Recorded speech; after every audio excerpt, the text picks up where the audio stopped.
दूसरे देशों पर नजर रखना, वहां की नीतियों में दखल देना, ऐसा करने वालों में अमेरिका और चीन सबसे आगे हैं। एक तरफ जहां चीन का ताइवान में निगरानी गुब्बारा उड़ते देखा गया, तो वहीं दूसरी तरफ ऐसी खबर है कि अमेरिका ने स्पेन की सीएनआई इंटेलिजेंस सर्विस के 2 एजेंटों को रिश्वत दी ताकि वो वहां की क्लासिफाइड इंफॉर्मेशन को हासिल कर सके।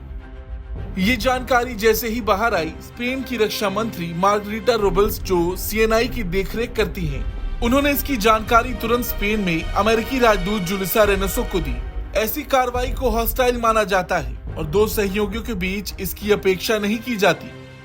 सरकारी सूत्रों के मुताबिक स्पेन के विदेश मंत्री जोस मैनुअल अल्बरेस ने भी रेनोसो से बात की और खुलासे पर स्पेनिश सरकार की बेचैनी व्यक्त की। मैड्रिड में अमेरिकी दूतावास में तैनात कम से कम 2 अमेरिकी एजेंट को, जो सीधे सीएनआई जासूसों के साथ इसमें शामिल थे, उन्हें स्पेन से निष्कासित कर दिया गया। वहीं इसकी जांच में पता चला कि स्पेन के एजेंटों से गुप्त जानकारी लेने के लिए अमेरिकी जासूसों द्वारा बड़ी राशि दी गई थी। सीएनआई के करीबी सूत्रों के अनुसार एक एजेंट एरिया हेड था, जो खुफिया प्रभाग का एक हिस्सा था, जबकि दूसरा उसका सहायक था। जब सीएनआई ने अपनी जांच पूरी की तो डायरेक्टर ऑफ सीक्रेट सर्विस ने मामले की सूचना स्पेन के सर्वोच्च न्यायालय नेशनल असेंबली के अभियोजक कार्यालय को दी। वहीं अमेरिकी राजदूत ने कथित तौर पर दावा किया कि जिन अमेरिकी एजेंटों ने स्पेनिश जासूसों को रिश्वत दी थी, वो उनके साथ स्वतंत्र रूप से काम कर रहे थे। देखा जाए तो बड़ी ही चालाकी से अमेरिका ने यहाँ भी अपने आप को किनारे कर लिया।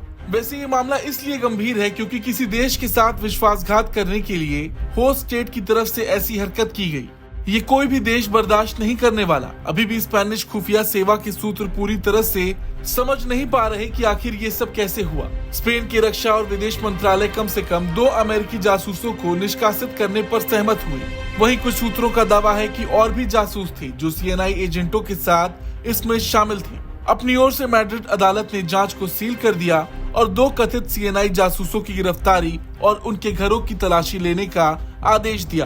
दोनों को मैड्रिड के एस्ट्रेमेरा जेल मॉड्यूल में ले जाया गया, जो सुरक्षा बलों के कर्मियों और जेल अधिकारियों के लिए आरक्षित है।